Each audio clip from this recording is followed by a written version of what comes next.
ویسے انہیں راشد کی ہر بات اچھی لگتی تھی۔ راشد کی پیدائش کے بعد ہی ان کے جنون کو قرار سا آ گیا تھا اور انہوں نے بیوی کی خودسری سے اپنا دھیان ہٹا لیا تھا۔ کاش راشد اپنے دادا کے زمانے میں پیدا ہوتا تو اس کی قابلیت کو سراہا جاتا، کم سے کم صوبے داری تک تو پہنچ جاتا، جاگیر اور خطاب ملتا۔ یہ دن تھوڑی دیکھنا پڑتے کہ نزاکت جنگ کا پوتا انجینئرنگ پڑھ کر 500 روپے کما رہا ہے، دن دن بھر مزدوروں کے ساتھ چھتری لگائے دھوپ میں کھڑا ہے، دوروں پر گھوم رہا ہے۔ ویسے یہ بات نہیں تھی کہ سرکار نے راشد کی قابلیت کو بالکل ہی نظر انداز کر دیا ہو۔ عثمانیہ یونیورسٹی کی بلڈنگ بنانے سے پہلے اسے گورنمنٹ نے اپنے خرچ پر ولایت بھیجا تھا کہ وہاں کی اچھی بلڈنگوں کو دیکھ کر آئے۔ خیر یوں بھی راشد اور اس کی اولاد کی واحد حسین کو زیادہ فکر نہ تھی، کیونکہ ان کے چھوٹے بھائی احمد حسین کی شادی مناسب جنگ کی اکلوتی پوتی اجالا بیگم سے ہوئی تھی، اور اجالا بیگم نے 30 برس گزارنے کے باوجود احمد حسین کی ڈیوڑی میں اپنے وجود سے کوئی چراغ نہیں جلایا تھا۔ اس لیے واحد حسین کو قرض کی دیمک چاٹتی ہوئی اپنی جائیداد کی کوئی پرواہ نہیں تھی۔ اپنی رہی سہی پونجی انہوں نے دونوں بیٹیوں بشیر بیگم اور بطول بیگم کی شادی میں خرچ کر ڈالی تھی۔ اب ہر سال ایوان غزل پر قرقی کا نوٹس آتا اور وہ کچھ نہ کچھ گڑبڑ کر کے ٹال دیتے تھے۔ اب ان کی نظریں اورنگ آباد کی طرف لگی رہتی جہاں احمد حسین بے شمار دولت کو سمیٹے بیٹھے تھے۔ احمد حسین نے واحد حسین کی طرح نہ تو صرف شاعری کی اور نہ بڑے عہدے ڈھونڈے اور نہ ہی شاہی سازشوں میں شریک ہوئے، کیونکہ بیوی کی دولت نے انہیں تنومند بنا دیا تھا، اس لیے وہ اپنے گاؤں والی ڈیوڑی ہی میں رہتے تھے۔ راجہ اندر کی طرح انہوں نے دنیا کا ہر عیش اپنے لیے مہیا کر لیا تھا، انہیں دنیا کے جھمیلوں سے کوئی سروکار نہ تھا۔ واحد حسین کو اپنے چھوٹے بھائی کی قسمت پر رشک آتا تھا۔ احمد حسین صرف اپنے لیے جیتے تھے، اس لیے وہ کتنے مزے میں تھے، مگر واحد حسین لاکھ ڈھونڈتے انہیں اپنا وجود میں کبھی تنہا نہ ملتا، کسی نہ کسی سرے سے کوئی نہ کوئی ضرور بدھا ہوتا۔ یہ میں کیا ہے؟ میرا اپنا وجود جس میں کوئی اور شامل نہ ہو، خدا کی طرح، مگر خدا کو تنہا ماننے کے لیے بھی انسان کے وجود کو اس سے علیحدہ کیا جاتا ہے۔ تھک ہار کے واحد حسین پھر اپنی بیاز میں پناہ لیتے تھے۔ تھوڑی دیر بعد اخبار آ گیا۔ واحد حسین وہیں کیاریوں کی منڈیر پر بیٹھ گئے اور اینک لگا کر جلدی جلدی صحیفے کے ورق پلٹنے لگے۔ کسی خاص چیز کا انتظار نہیں تھا، مگر پھر بھی سرخیاں پڑھتے وقت ان کے دل کی دھڑکن تیز ہو جاتی تھی۔ کون سے عہدیدار کا تبادلہ کہاں ہوا، کون مرا، کس پر عتاب نازل ہوا اور کون سر چڑھ گیا۔ اس وقت تک دکن میں باہر کی خبریں بہت کم چھپتی تھیں۔ کوئی بڑی اہم دنیا کو ہلا دینے والی نیوز ہوتی تو کسی کونے میں آ پڑتی۔ واحد حسین سب سے پہلے فرمان مبارک پڑھتے تھے۔ فرمان پر نظر ڈالنے سے پہلے وہ بے ساختہ ٹوپی اٹھا کر سر پر رکھ لیتے اور مؤدب ہو کر بیٹھ جاتے۔ آج کے فرمان پر بھی انہوں نے بڑے اہتمام سے نظر ڈالی۔ انعقاد محافل مشاعرہ۔ فرمایا آج کل جو اس کی کثرت ہو گئی ہے اور کہا جاتا ہے کہ اس زبان اردو کا استحکام یا احیاء ہوگا، تو سمجھ میں نہیں آتا کہ چند گھنٹے اس میں صرف کر کے اور شعراء کے کلام کی داد دے کر چلتے پھرتے نظر آنا بقول کسے نشستند گفتند برخاستند سے کیا فائدہ ہوگا، بلکہ یہ صرف ایک تفریح طبع کا مشغلہ ہوگا، مثل متحرک تصاویر۔ البتہ وہ بات جدا ہے کہ اگر واقعی زبان اردو کی اشاعت یا ترویج یا استحکام مطمع نظر ہے تو ایک صیغہ اس کا قائم ہونا چاہیے تاکہ جو دوسری زبانوں میں مفید کتب ہیں اس کا ترجمہ کرایا جائے، یا کوئی لٹریچر جدید وجود میں لایا جائے، یا کامیاب کتابوں کو چھپوایا جائے اور ان کی اشاعت کا باضابطہ انتظام ہو۔ مگر مشکل یہ ہے کہ اس کے لیے کافی پیسے کی ضرورت ہے تاکہ ایک فنڈ قائم ہو سکے اور قابل لوگ اس کام کو ہاتھ میں لے لیں اور شوق و ذوق سے اس کو انجام دیں، اور جب تک یہ بات پیدا نہیں ہے تو مشاعرے بے سود ہیں یا باعث تضییع اوقات۔ الحاصل یہ میری ذاتی رائے ہے جس سے بہت سے ذی علم اصحاب کو اتفاق ہے، ورنہ بے ضرورت دوسرے کاموں میں مجھے دخل دینے کا حق نہیں ہے اور نہ مشاعری کی میرے ہاں کوئی قدر و قیمت ہے۔ مگر ایک چیز جو میرے سامنے ہے، یعنی ایک طرف مسلم قوم مفلس و نادار ہے اور دوسری طرف بے سود کاموں میں پیسہ جا رہا ہے جو ضرور قابل دید شبدہ ہے۔ لیجئے، مشاعروں کا تو یوں بیڑا غرق ہو گیا، شاعروں کی اس ناقدری پر وہ کھسیانے سے ہو گئے۔ فرمان پڑھ کر انہیں یوں لگا جیسے کنگ کوٹھی کی دنیا بھی احمد حسین کی دنیا سے مختلف نہیں ہے، جہاں صرف میں کا وجود ہے۔ ابھی واحد حسین اخبار کی اہم خبروں میں غرق تھے کہ عین اسی وقت ان کی نواسی چاند حسب عادت پھولوں کی شاخوں میں اپنا فراق الجھاتی دوڑی ہوئی آئی۔ نانا حضرت، جلدی اندر چلیے، چھوٹے نانا حضرت کا خط لے کر اردلی اورنگ آباد سے آیا ہے۔ وہ چونک پڑے۔ جلدی کے باوجود فرمان مبارک والا اخبار انہوں نے احتیاط سے تہہ کر کے ہاتھ میں تھاما۔ کہتے چھوٹے نانا حضرت کو بیٹا ہوا ہے۔ چاند کروٹین کے پتے کھسوٹنے لگے۔ اس بار اخبار پھڑپھڑاتا ہوا دور جا گرا اور وہ بیاس چھوڑ کر اندر بھاگے۔ چند منٹ بعد وہ پیش دالان میں سب کے بیچ بیٹھے اینک کو ناک کی پھنگ میں اٹکائے خط کا آخری پیراگراف سب کو سنا رہے تھے۔ بیگم اور نومولود سلمہو سب بزرگوں کی خدمت میں قدم بوسی عرض کرتے ہیں۔ میری جانب سے بھی جمیع بزرگاں کی خدمت میں قدم بوسی اور سب خورد دعا مطالعہ فرماویں۔ والسلام، حقیر پرتقصیر احمد حسین خاں عفی عنہ۔ خط خود بخود واحد حسین کے ہاتھ سے چھوٹ گرا، مگر ان کے ہاتھ اپنی جگہ سے نہیں ہلے۔ ایک وہی کیا، یہ خط تو یہاں بیٹھنے والے سبھی کو پتھر بنا گیا تھا، سوائے لنگڑی پھپھو کے، جو منہ میں جانے کیا بڑبڑا رہی تھیں۔ کئی منٹ بعد واحد حسین نے بڑی مشکل سے اپنے آپ کو جنبش دی اور بڑی بے بسی سے ہاتھ ملنے لگے۔ دیکھا، آخر اجالا بیگم نے ہمارا پٹرا کر دیا۔ اس بچے کی پیدائش ایسی کون سی اہم بات ہے؟ ایسے تو جانے کتنے بچے چچا حضرت کی ڈیوڑی میں پل رہے ہوں گے۔ راشد کی دلہن رضیہ کسی طرح اس بات کو ماننے پر تیار نہ تھی کہ احمد حسین کی اتنی بے شمار جائیداد کا وارث اس کے شوہر کے سوا اور کوئی بھی ہو سکتا ہے۔ اللہ میاں، بی جانی کے نصیب کیسے کھولے، آن کی آن میں بیگم بن گئی، لنگڑی پھپھو نے بڑے رشک بھرے انداز میں کہا۔ تھو، وہ اجاڑ صورت کیوں بنتی چچا حضرت کی بیگم؟ واحد حسین کی بڑی لڑکی بشیر بیگم نے تنک کر کہا۔ دیکھ لینا، اجالا چچی تو اسے اپنی چپل کے نیچے دبا کر رکھیں گی۔ اس پر حق ہی کیا ہے؟ 2 ٹکے کی چھوکری۔ بشیر بیگم کو بی جانی پر بے حد غصہ آ رہا تھا۔ اس کا جی چاہ رہا تھا اس چھوکری کی بوٹیاں بکھیر کے پھینک دے۔ تو کیا بی جانی واحد بھائی کی بیگم نہیں بنے گی؟ بی بی نے پہلی بار اس بحث میں حصہ لیا اور واحد حسین نے دیکھا کہ بی بی کا دوسرا دانت بھی گر گیا ہے، مگر ان کی زہریلی مسکراہٹ میں وہی طنز تھا جو انہوں نے پہلی بار دیکھا تھا۔ بیگم بننا ہر عورت کے نصیبوں میں تھوڑی ہوتا ہے۔ اتنے عظیم سانحے کے وقت بھی واحد حسین بیوی کو جواب دینا نہیں بھولے۔ کیا ہوا؟ کون بیگم بن گئی؟ قیصر کی ماں فاطمہ بیگم سوپ میں چاول لیے دالان میں آئیں۔ اجی وہ تمہارے بھائی احمد میاں کے یہاں ایک چھوکری تھی، بی جانی کی تے، اس کے نصیبوں میں بھی بیگم بننا لکھا تھا۔ بی بی اپنے پوتے شاہین کا اصلہ کرتا گھٹنوں پر رکھ کر ہاتھوں سے استری کرنے لگی۔ بیٹا ہوا ہے تمہارے بھائی صاحب کے یہاں، اور نام کیا رکھا ہے نگوڑا؟ نومولود کی تے، لنگڑی پھپھو نے طنز کیا۔ دونوں باتیں غلط۔ واحد حسین نے اینک بھنا کر تخت پر پٹ کی اور شیروانی کے بٹن کھسوٹنے لگے۔ نہ تو احمد میاں کے لڑکا ہوا ہے اور نہ اس کا نام نومولود رکھا ہے۔ اور یہ جو آپ نے ابھی خط پڑھا؟ رضیہ نے تعجب سے پوچھا۔ سبھی حیران ہو کر انہیں دیکھنے لگے، جیسے واحد حسین نے سب کو پریشان کرنے کے لیے کوئی ناٹک کھیلا تھا۔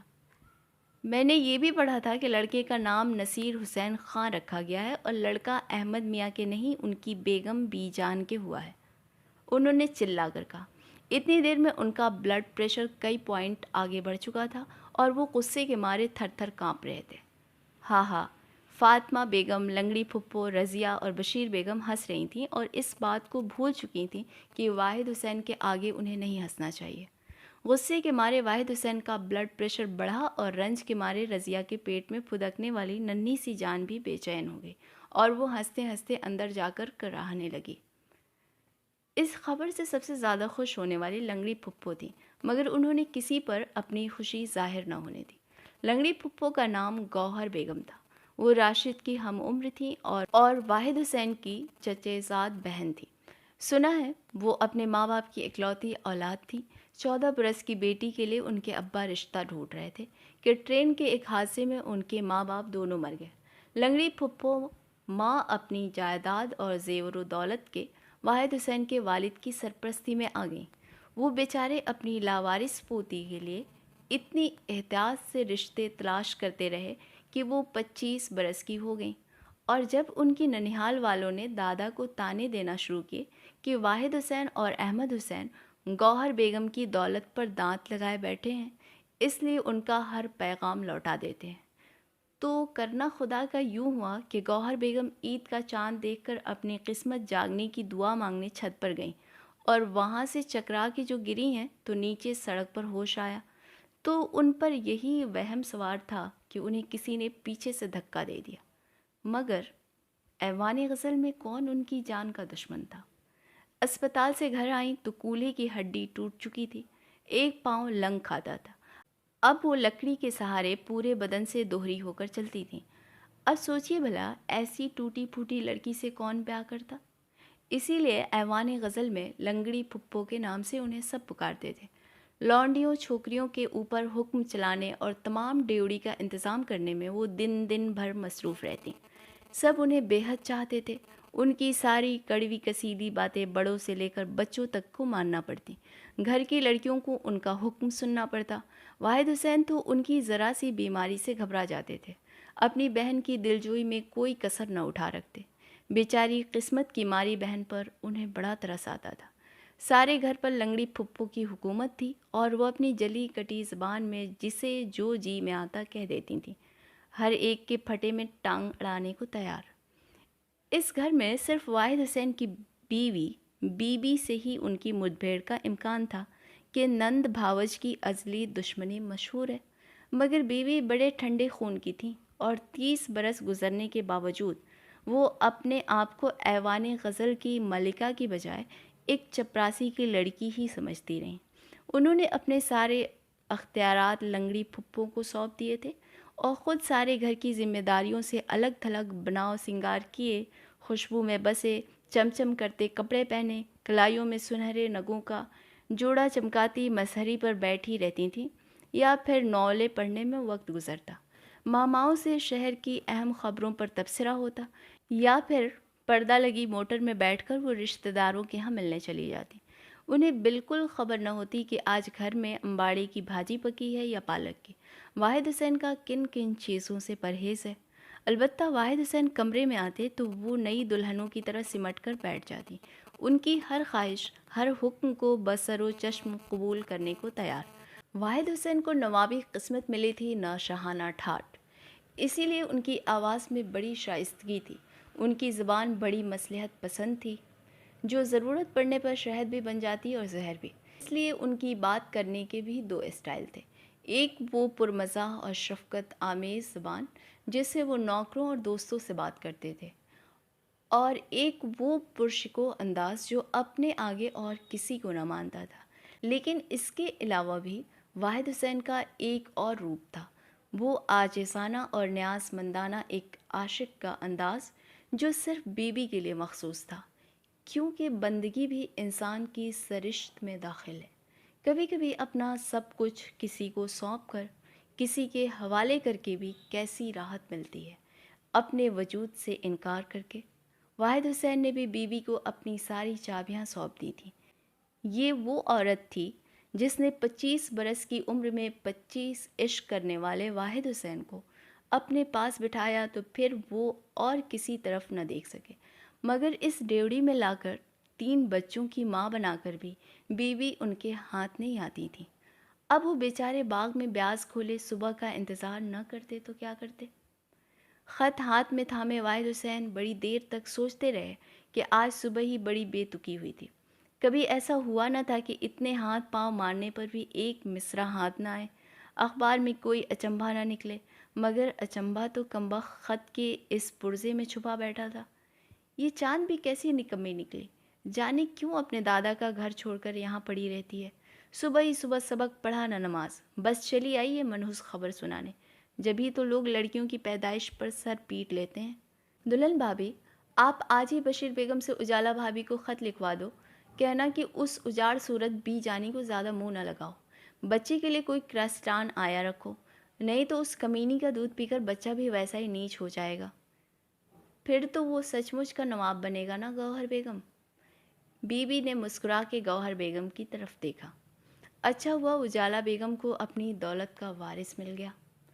تھو، کیا دولت ہے ان کے پاس، رضیہ نے بھوے سکوڑ کے کہا۔ بس اجالا چچی اتراتی بہت ہیں اپنی دولت پر۔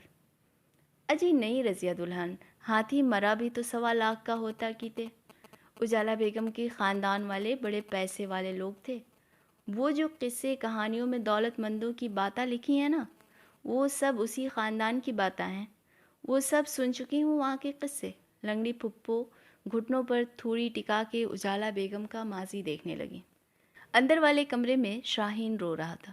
رضیہ اپنے کمرے میں جا کر کراہنے لگی جہاں واحد حسین بیٹھے تھے۔ اس کے بالکل پیچھے والے کمرے میں چاند ناچ ناچ کر گا رہی تھی، میرے چھوٹے سے من میں چھوٹی سی دنیا رے۔ چاند 8 برس کی تھی، مگر ابھی سے اس کی ماں بشیر بیگم بیٹی کی خوبصورتی پر نظر ڈال کر کانپ جاتی تھیں۔ ان کے خاندان میں تو خوبصورت لڑکیاں زہر کھا کر مری یا کسی محل میں قید کر دی گئیں۔ حسن چاہے بی بی کی طرح کسی چپراسی کی جھوپڑی میں چھپا بیٹھا ہو، مگر فتنے کھڑے کر ہی دیتا ہے۔ اور دکن کی کہانی تو بھاگمتی سے لے کر بی بی تک عشق ہی کے مختلف رنگوں سے چمک رہی تھی۔ مگر اب زمانہ بدل گیا تھا، اور اس بدلے ہوئے زمانے کا سب سے بڑا ثبوت بشیر بیگم کے شوہر حیدر علی خاں تھے۔ حیدر علی خاں یوں تو بشیر بیگم کے دور کے رشتے سے بھائی بھی لگتے تھے، لیکن وہ لندن سے بیرسٹری پاس کر کے آئے تھے اور بڑے نیشنلسٹ خیالات کے حامی تھے۔ ابھی حیدرآباد میں قوم پرستی کی کوئی لہر نہیں ابھری تھی، اتحاد المسلمین کا کوئی پتہ نہیں تھا، لیکن بہادر یار جنگ کی سیاسی اہمیت بڑھتی جا رہی تھی۔ وہ حیدرآباد کے وفاق کے سخت مخالف تھے اور حیدرآباد کو ایک خود مختار ریاست دیکھنا چاہتے تھے۔ اس کے برعکس حیدر علی خان جیسے باشعور لوگوں کا بھی ایک حلقہ تھا جو یورپ کی سیاسی تحریکوں کا مطالعہ کر چکا تھا، پنڈت نہرو کی بنائی ہوئی کانگریس کی پالیسی کو پسند کرتا تھا۔ یہ لوگ فاشزم کے خطرے کو سروں پر منڈلاتا ہوا دیکھ رہے تھے۔ یوں تو ہندوستان میں ہٹلر اور مسولینی کے خلاف عوام متحد تھے، مگر ابھی حیدرآبادی عوام دنیا کی سیاست سے بہت کم واقف تھے۔ جب حیدر علی خان نے لندن سے آ کر بشیر بیگم سے شادی کی ہے تو حیدرآباد کی سیاست بھی کروٹیں بدل رہی تھی۔ جوش کی شاعری اور قاضی عبدالغفار کی کوششوں سے کچھ نئے رجحانات بیدار ہو رہے تھے۔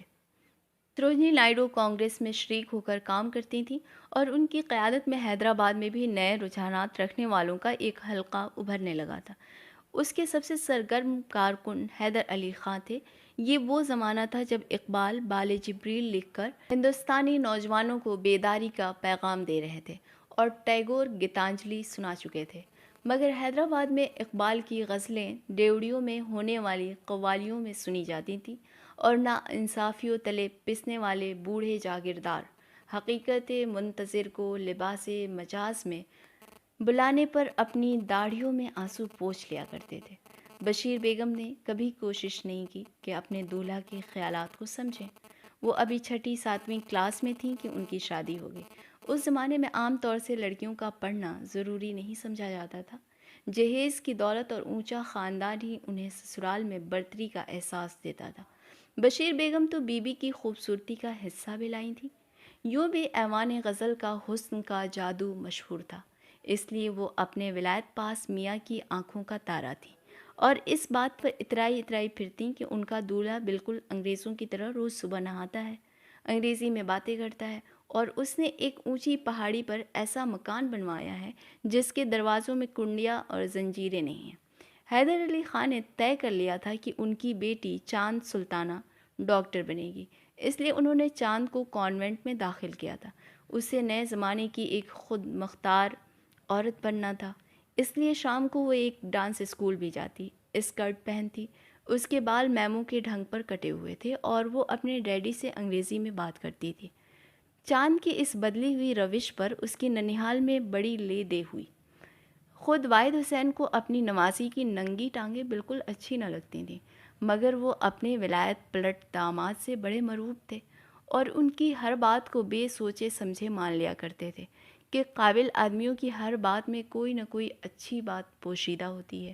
لیکن چند برس بعد شمالی ہند کے ادب میں ایک نئی تحریک ابھری اور حیدرآباد میں سروجنی نائیڈو کی زیر قیادت ترقی پسند ادیبوں کا پہلا جلسہ ہوا تو اس کے کرتا دھرتا حیدر علی خاں تھے۔ داماد کے کرتوتوں سے واحد حسین بہت خوفزدہ تھے۔ جب داماد ہی کمیونسٹوں اور دہریوں کی حمایت کرنے کھڑا ہو جائے تو اپنا بیڑا ہی غرق سمجھو۔ فرض کرو کسی باریابی کے موقع پر حضور حیدر علی خاں کے بارے میں سوال کر ڈالیں تو واحد حسین کیا جواب دیں گے؟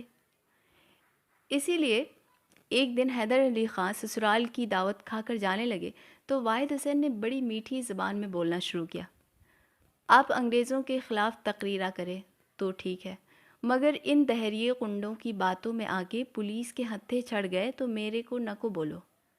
بھلا شریف خاندانی لوگوں کا ان گنڈوں چھوکروں میں کیا کام؟ پھر انہوں نے سوچا نوجوانوں کو ہمیشہ مستقبل کے خوف سے ڈرانا چاہیے کہ وہ صرف اسی طرف دیکھا کرتے ہیں۔ ذرا تو سوچو حضرت کہ ان کمیونسٹوں کا راج ہو گیا تو شریف لوگوں کی عزت کہاں باقی رہیں گی؟ کبھی دنیا میں ایسا ہوا ہے کہ غریب اور امیر برابر ہو جائیں؟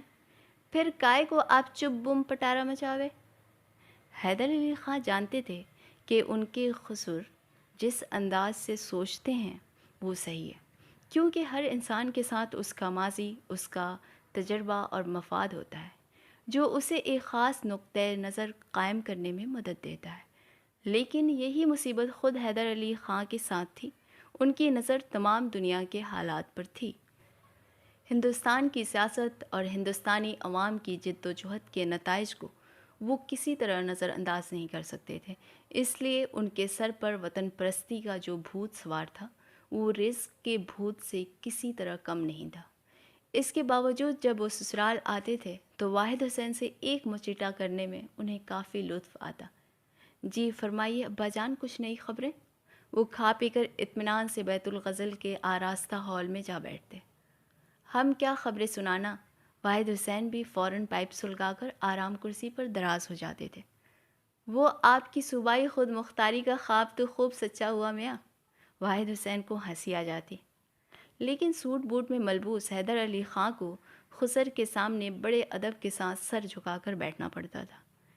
جی ہاؤ، بجا ارشاد فرمائے آپ۔ لیکن دیکھیے تو ابا جان، ایک یہی فائدہ ہو گیا نا کہ ہمارے دلوں سے ہر چیز کا خوف نکل گیا۔ غیر ملکی طاقت کا خوف، نئے تجربوں کا خوف، نئے اقدامات کا خوف، اظہار رائے کا خوف، یہ بھی بہت بڑی بات ہوئی ہے۔ اجی کیا باتیں کرتے آپ عبداللہ بھائی؟ راشد بھی ایک کرسی کھینچ کر ان کے قریب آ بیٹھتا تھا۔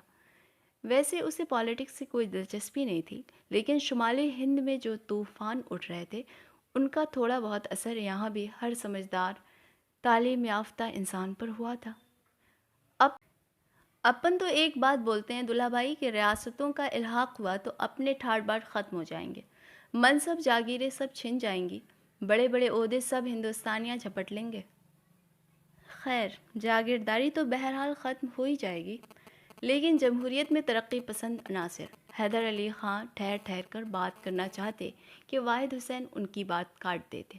معاف کرنا میاں، آپ کے ان ترقی پسندوں سے تو اللہ بچائے کیا معنی شاعری، کیا فحش کہانیاں، استغفر اللہ، اور آپ ہیں کہ ان کے سب سے بڑے حامی بنے پھرتے ہیں۔ حیدر علی خاں سٹ پٹا جاتے۔ ہزاروں سال سے عیش کرنے والے ان بڈھوں سے نپٹنا مشکل تھا۔ ان کی بیرسٹری والی زبان کا سارا زور ختم ہو جاتا اور وہ رک رک کر کہتے، بات یہ ہے ابا جان کہ ادب میں بھی نئے تجربے کیے جا رہے ہیں۔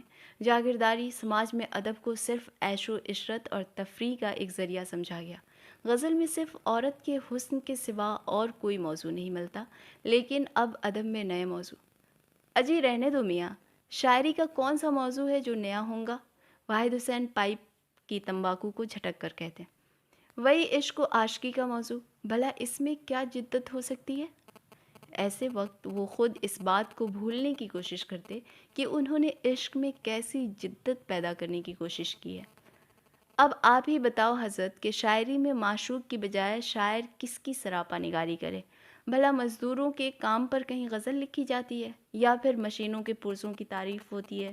یہ بھی تو سخت ناانصافی ہوگی، تاکہ ڈھیر چمار کسی خاندانی نواب کے برابر ہو جائیں۔ راشد کافی سنجیدہ ہو گیا تھا، لیکن ایسی بہت سی ناانصافیاں سہنے کے لیے تیار ہو ہی جائیے راشد میاں۔ حیدر علی خان کی آواز میں اب کافی تلخی آ جاتی تھی۔ جب الیکشن جیت کر کوئی کھیت مزدور آپ کا آقا بن جائے گا تب آپ انصاف کی بات سوچنا۔ ایسے موقع پر واحد حسین کا بلڈ پریشر اچانک بڑھ جاتا تھا اور وہ بڑے غصے میں کہتے، دیکھو حیدر پاشا، آپ کے خلاف CID کی رپورٹ علی پاشا تک پہنچ گئی ہے کہ آپ فاشزم کے بہانے بین الاقوامی حالات کا سہارا لے کر اندرونی سیاست پر تقریریں کرتے ہیں، کمیونسٹوں کے جلسوں میں شریک ہوتے ہیں، وہ داماد کو خطرے سے آگاہ کرتے ہیں۔